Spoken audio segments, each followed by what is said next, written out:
राधे राधे दोस्तों। आज हम आपको सुनाने जा रहे हैं एक ऐसी दोस्ती की कहानी जहाँ एक तरफ भगवान थे और दूसरी तरफ एक गरीब ब्राह्मण। ये कहानी सच्ची दोस्ती, त्याग और विश्वास की मिसाल है। अगर अभी तक आपने मेरे चैनल को सब्सक्राइब नहीं किया है तो जल्दी से सब्सक्राइब कर लीजिए। तो चलिए शुरू करते हैं। कृष्ण और सुदामा एक साथ पढ़ते थे। दोनों एक दूसरे के सच्चे मित्र थे।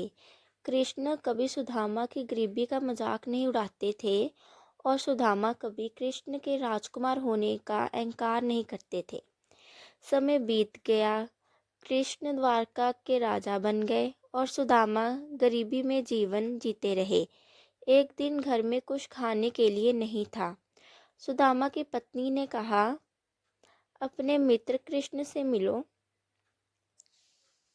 लेकिन सुदामा ने मना कर दिया और कहा कि मैं दोस्ती को मांग में नहीं बदल सकता।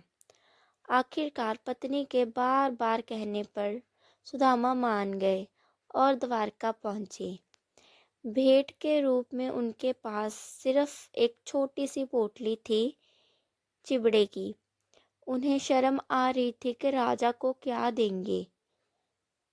लेकिन जब सुदामा द्वारिका पहुंचे और उन्होंने राजपाल के हाथ से संदेश भिजवाया और जैसे ही कृष्ण को पता चला कि सुदामा आए हैं तो वे सिंहासन छोड़कर नंगे पैर दौड़े।